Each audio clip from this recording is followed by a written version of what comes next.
En materia de contratos, también otro gran tema, se ha hecho una introducción muy importante y es el primer código de derecho comparado que la hace, que es dividir el tipo general de contratos. Nosotros tenemos el contrato que todos conocemos, pero sabemos que no es en la práctica el mismo contrato que se hace entre partes iguales y el que se hace entre los consumidores y las partes fuertes. Por eso, la figura del consumidor nunca estuvo en el derecho privado, estuvo en la legislación especial. El Código alemán, cuando hizo la reforma en materia de obligaciones, lo incorporó, pero incorporó en algunos temas de obligaciones, y nosotros avanzamos mucho más al regular el contrato entre iguales, el clásico, y el contrato con los consumidores. Son dos títulos en materia contractual. Pensamos que esto va a dar mucha claridad y además está en correspondencia con lo que viene haciendo la doctrina y la jurisprudencia desde hace años en la Argentina, aclarando las dos cuestiones. Una cosa es cuando dos empresas o dos civiles contratan en paridad, y acá rige la teoría clásica del contrato, en los cuales hemos seguido lo que decía el proyecto del 98 y los principios de UNIDROIT, básicamente, que son el modelo internacional en la materia. Y hay muchísimas regulaciones en esto que tienen un amplio consenso en la doctrina actual. Y otra cosa es cuando hay relación de consumo, el código define la relación de consumo y el contrato de consumo. Y aquí hay una tutela del consumidor, no es un contrato entre iguales. Y por lo tanto nosotros hemos hablado siempre de la ética de los vulnerables, la protección de aquellos que tienen menos posibilidades, y esto ya está ahora incorporado en el Código Civil, y el consumidor entra al escenario con fuerza del derecho privado. Este es un cambio extraordinario que la doctrina argentina ha peleado durante años, siempre fracasando, pero ahora está en el código. Y se definen entonces las cláusulas abusivas, el control de incorporación de la cláusula, todo lo que conocemos en materia de defensa de consumidores, y además aspectos especiales, como por ejemplo los contratos electrónicos, que es el primer código que va a incorporar una regulación sobre los contratos electrónicos de consumo, que no es un tema menor. Esto es lo que vivimos todos los días. Todos los chicos nuestros están todo el día con el celular o en la computadora, y es el futuro. No había una sola regulación sobre esto. Hoy tenemos. Por ejemplo, si uno compra un libro o hace un software, contrata un software, o cualquiera de las compras por medios electrónicos, cuando uno hace clic, a esto los americanos lo llaman click agreement, y acepta cláusulas generales, y en esas cláusulas generales, cuando quiere reclamar, resulta que ha renunciado a todo, y además cuando quiere litigar, tiene que litigar en el estado de New York o en las Filipinas. Esto ya no va a ser así, porque se dice claramente que en los contratos electrónicos de consumo, el lugar donde se litiga es donde el consumidor recibe la prestación o debería recibirla. Es decir, aquí. Esto es lo que dice la doctrina nuestra y la doctrina brasileña, con la cual hemos trabajado conjuntamente este tema, con Cláudia Lima Márquez de Brasil, que también hemos escrito un libro en conjunto sobre este tema. Y además hay otras normas muy importantes y novedosas que también trabajó la doctrina en materia de consumos, que es no solo considerar la cláusula abusiva, sino también las situaciones jurídicas abusivas, que están incorporadas al Código. Y nosotros vivimos muchísimas situaciones de cautiverio cotidiano sin darnos cuenta. Porque cuando uno va a celebrar un contrato como consumidor, generalmente celebra una cantidad de contratos. Por ejemplo, pensemos cuando uno va a un banco a pedir un préstamo y sale con el contrato de mutuo, el de tarjeta de crédito, el de garantía, el de una cantidad de contratos. O cuando uno dice voy a comprar una casa en el country y no celebra una compraventa. Además de la compraventa tiene participación en una sociedad, contratos con el administrador, servicios. O cuando uno dice voy a contratar una televisión por cable, cualquiera de los servicios hoy es una serie de contratos conexos. Entonces, lo que la doctrina venía reclamando es que estos contratos conexos se vean como una interrelación, porque cuando uno quiere reclamar en el derecho contractual y del consumidor, cuando uno quiere reclamar, por ejemplo, porque no le anda la heladera que compró, por los vicios redivitorios regulados en el Código Civil, por el otro lado le ejecutan la tarjeta de crédito por más que la heladera no haya funcionado. Es decir, las prestaciones que son recíprocas en el contrato de compra-venta en la realidad se separan en dos contratos. Y nuestra jurisprudencia ya había dicho, y la doctrina también, que acá debe haber oponibilidad. Lo que uno dice, mire, yo no le puedo pagar esto porque no me anda la heladera o no me anda el televisor. Esta es la conexidad, los contratos conexos y las situaciones jurídicas abusivas. Es también el primer código que los incorpora, aunque hay algunas leyes especiales, por ejemplo en Italia, pero este es el primer código que incorpora las situaciones jurídicas abusivas en protección de los consumidores que las viven muchas veces asfixiados.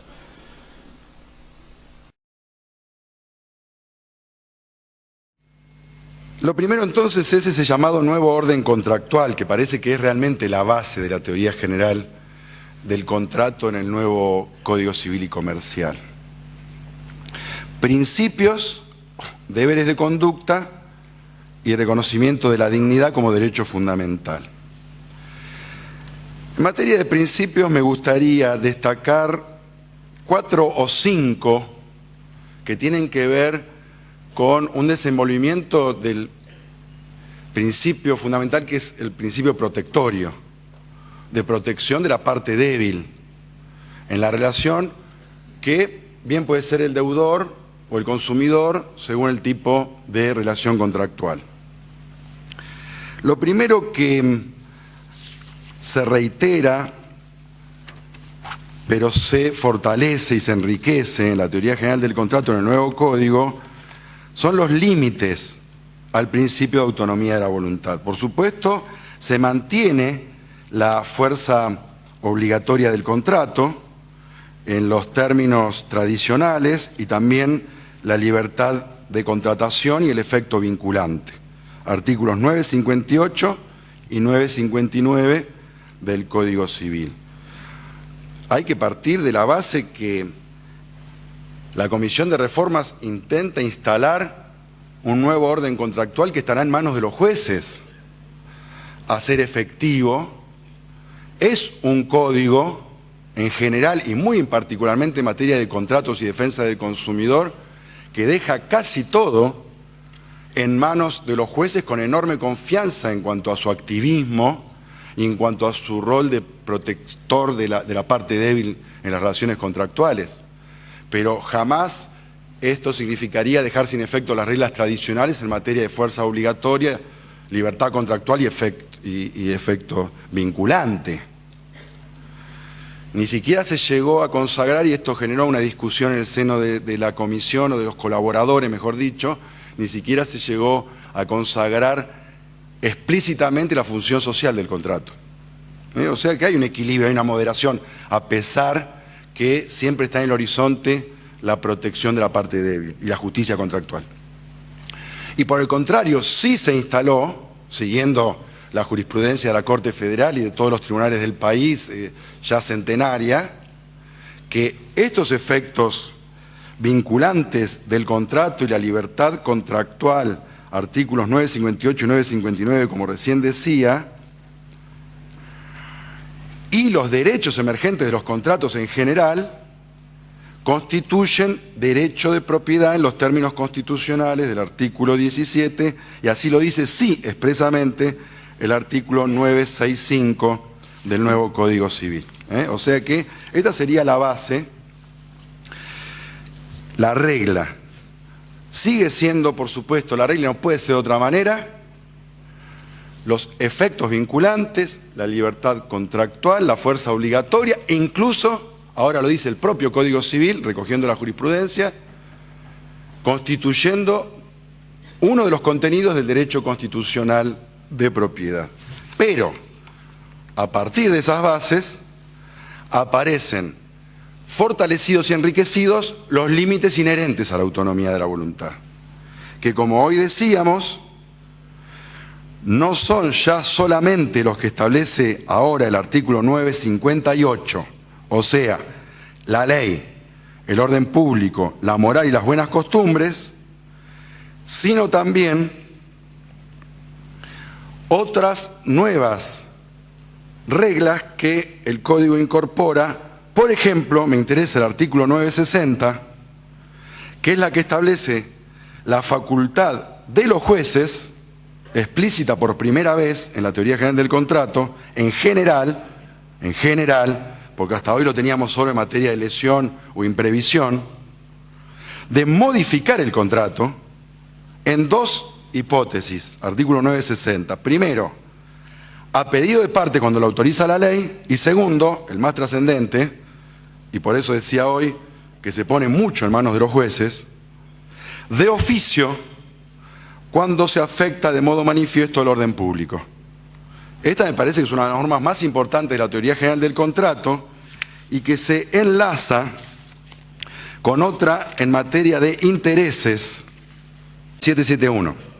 La facultad de los jueces de reducir los intereses, reducir solamente, cuando la tasa fijada o el resultado que provoque la capitalización excede sin justificación y desproporcionadamente el costo medio del dinero para deudores y operaciones similares. Aparte, a ver, entre nosotros, hay una función preventiva en este nuevo orden contractual. Poner en manos de los jueces tantos poderes de control sobre el contenido contractual a los efectos de proteger a la parte débil, no es solamente buscar fluidez para que en los tribunales se haga justicia contractual. También es buscar prevención en la relación contractual prejudicial a los efectos que la parte fuerte, por ejemplo los bancos, las compañías de seguros, intenten abstenerse de algunos de estos abusos, sabiendo que el Código Civil prevé semejante nivel de fiscalización por parte del Poder Judicial, sobre todo cuando de acá a 2 o 3 años se ponga en marcha a gran escala y exista jurisprudencia abundante reflejando lo que estos artículos 960 y 771 están autorizando a los jueces. En segundo lugar, como límite también al principio de autonomía de la voluntad, se han regulado en el artículo 963 pautas contundentes en materia de prelación normativa, que son muy bienvenidas, porque obviamente ustedes lo saben mejor que yo, muchas veces esos conflictos o controversias entre distintas normas aplicables a una situación jurídica, por ejemplo en el caso de una relación contractual, ponen en tela de juicio, como dice la doctrina de la Corte, la interpretación que debe darse, etcétera, etcétera.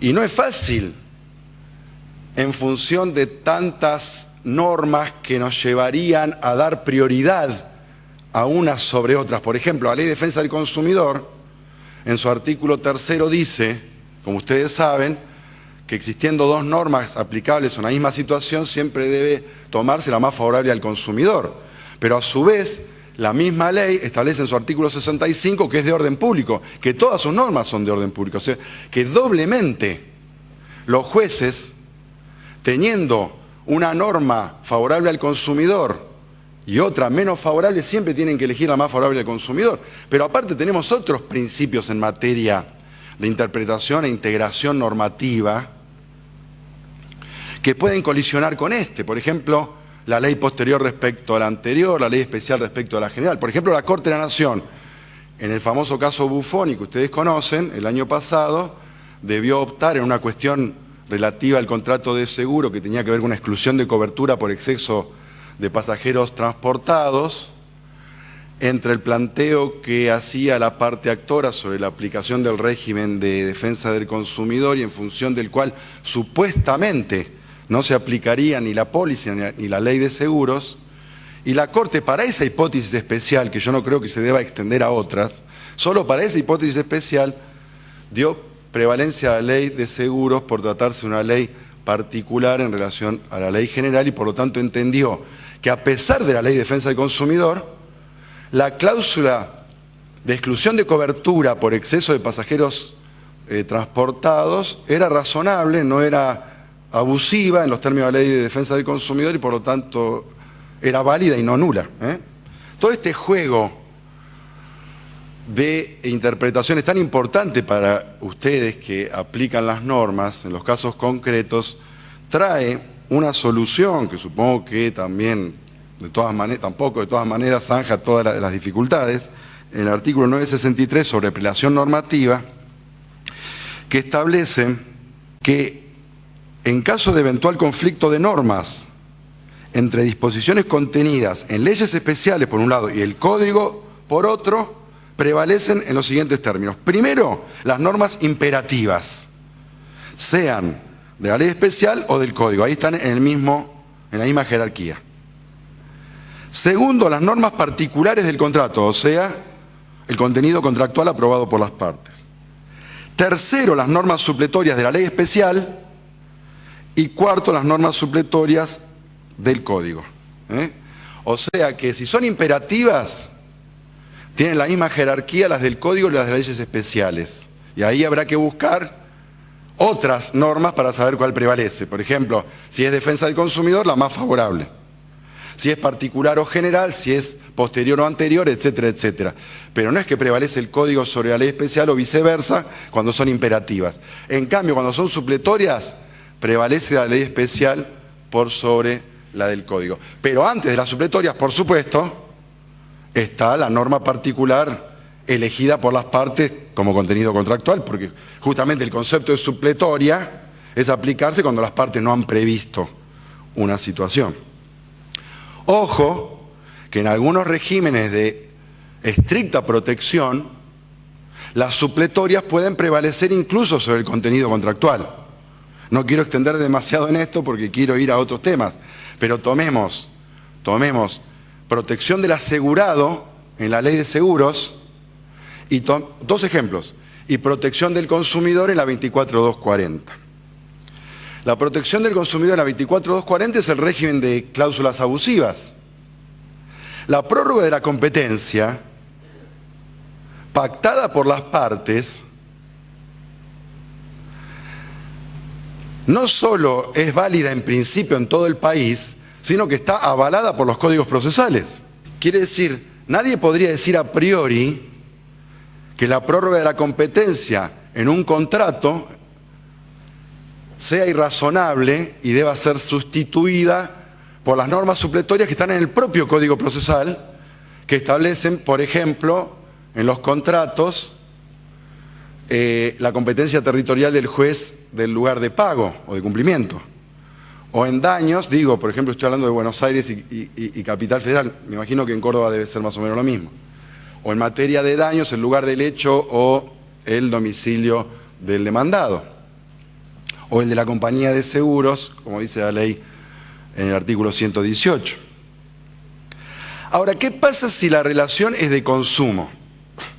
Y en un contrato por adhesión, predispuesto unilateralmente, en las condiciones generales estandarizadas, uniformes, que el consumidor no discute, ni puede discutir, ni lee habitualmente, se establece la prórroga de la competencia, siendo el consumidor cordobés contratando en Córdoba a los tribunales de la capital federal.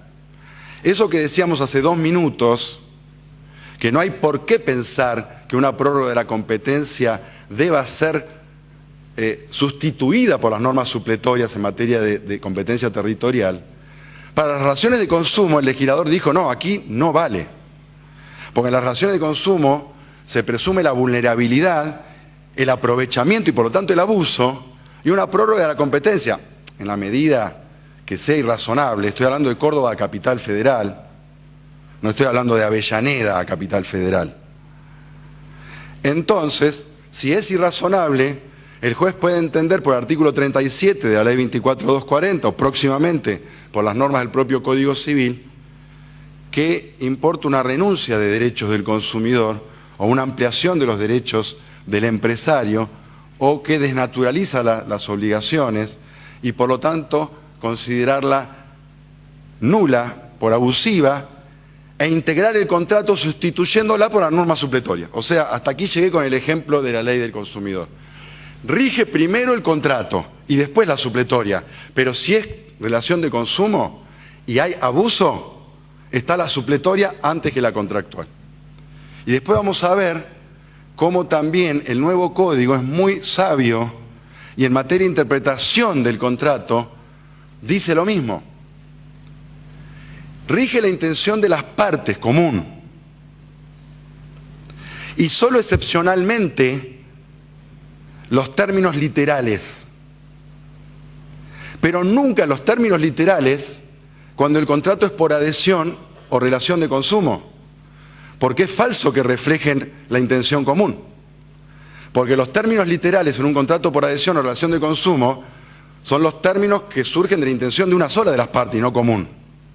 O sea que tanto en materia de control judicial por abuso y nulidad, como en materia de interpretación, ponemos primero a las normas y segundo al contenido contractual. Pero en general, vuelvo, están primero las normas contractuales y luego las supletorias, como por supuesto es de la esencia de esta cuestión. Y en seguros ocurre lo mismo. Seguramente a ustedes les habrá tocado fallar sobre aquella cuestión de la culpa grave del conductor no asegurado, que es una cláusula abusiva, ha dicho la mayoría de nuestros tribunales, porque la ley de seguros solo establece la exoneración por culpa grave del asegurado y no del conductor. Por lo tanto, otra vez prevalece la supletoria por sobre el contenido contractual. Por más que las pólizas digan que hay exclusión de cobertura por culpa grave del asegurado y del conductor, como la ley dice que la exclusión por culpa grave es solo por culpa grave del asegurado, corresponde a anular por abusiva la exoneración por culpa grave del conductor. ¿Me siguieron? Además lo conocen el tema. Porque solo se puede modificar una póliza, dice la ley de seguros, en esta cuestión de exoneración por culpa grave, a favor del asegurado, pero no en contra. Y extender la exclusión es perjudicar al asegurado. Puede ser irrazonable, porque verdaderamente, visto desde la compañía de seguros, se preguntan ¿por qué tengo que cubrir una culpa grave de un conductor y no la del asegurado? Bueno, pero la ley dice eso. Habrá que modificar la ley de seguros, en todo caso, y ver si vale la pena modificarla en uno o en otro sentido. Hasta allí la prelación normativa.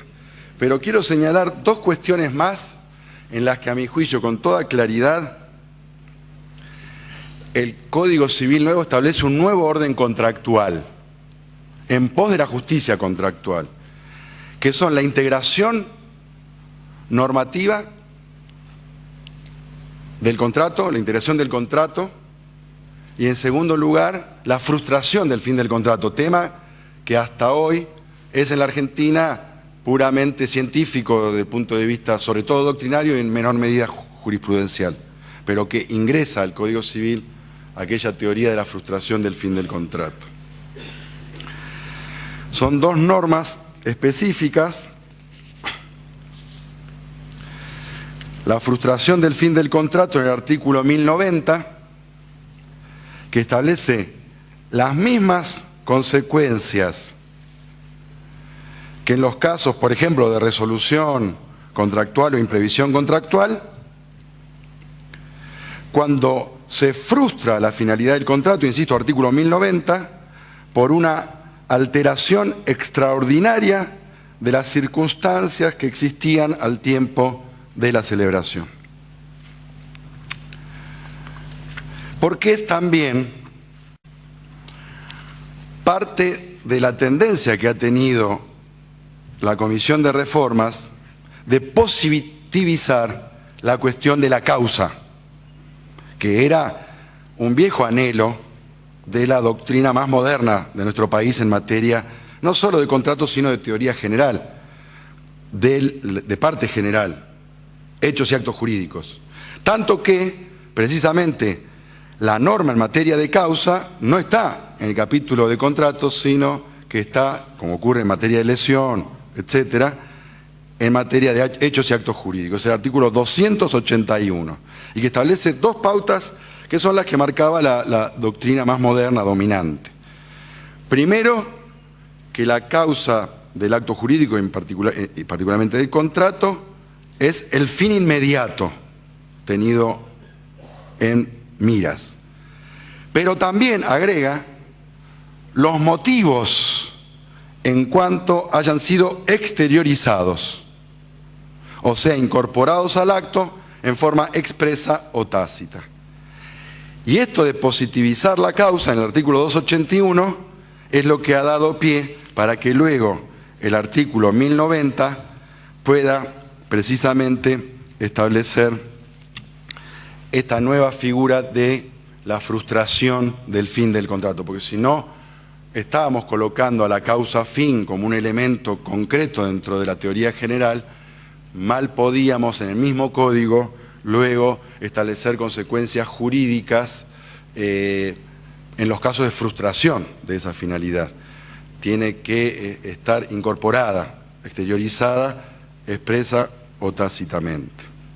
Y decíamos también lo atinente a la integración del contrato, en el sentido que como, un desprendimiento de la cuestión de la aplicación normativa, se establece que, este es el artículo 964, establece en cuanto a la integración del contenido del contrato, que si hay normas contractuales incompatibles, deben ser sustituidas por las normas imperativas o indisponibles, y si no hay normas imperativas relativas a esa cuestión, por las normas supletorias, y todavía agrega el 964 en materia de integración del contrato, por los usos y prácticas conocidos, observados y razonables.